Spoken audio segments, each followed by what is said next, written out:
OpenAI, I mean, you seem somewhat frustrated with them. You were one of the big contributors early on. The reason I am the reason OpenAI exists.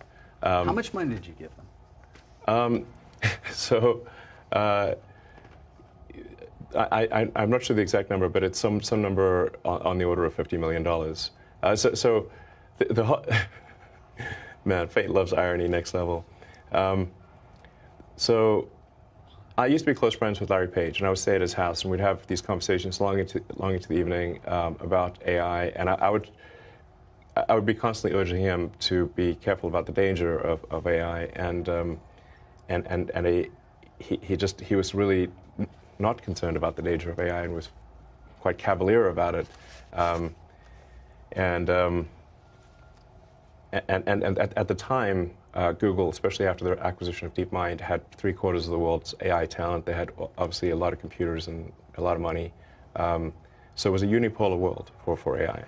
And we've got a unipolar world, but the person who controls that does not, or at least did not seem to be concerned about AI safety.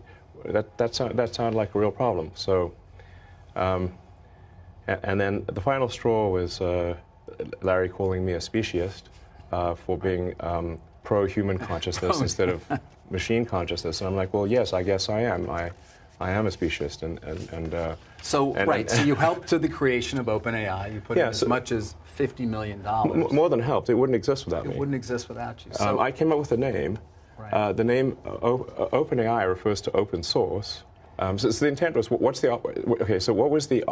What's the opposite of Google? Would be an open source nonprofit, because Google is closed sourced for profit, and that profit motivation can be potentially dangerous.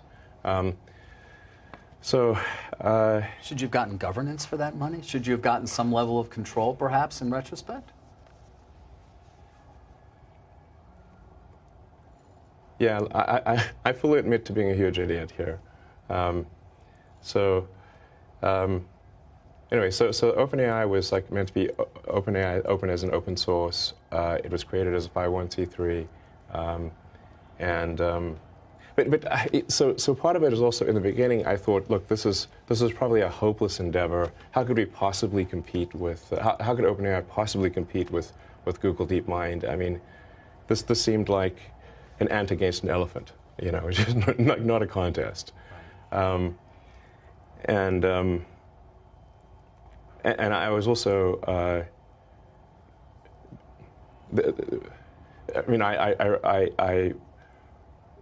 was instrumental in recruiting the key scientists and engineers, most notably Ilya Sutskever.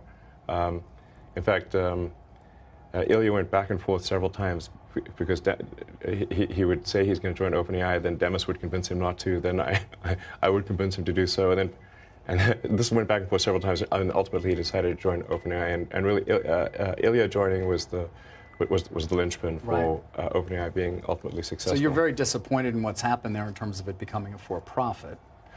Did you take any action? Sue them in some way? I do think that there's some.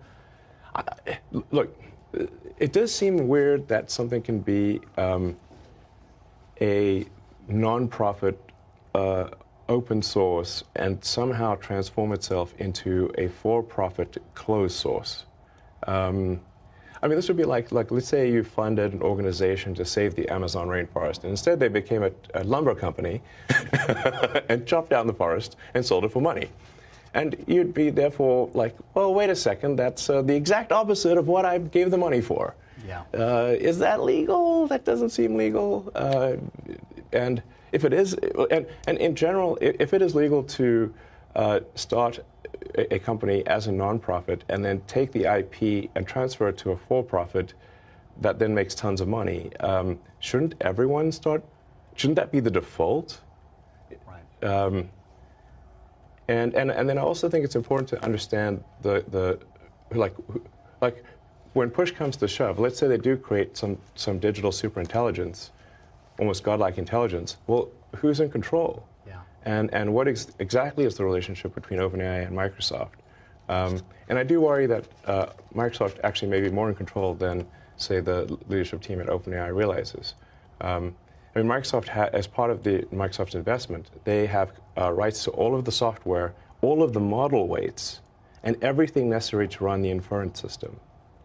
So they essentially have a great deal of control. At any point, Microsoft could cut off OpenAI.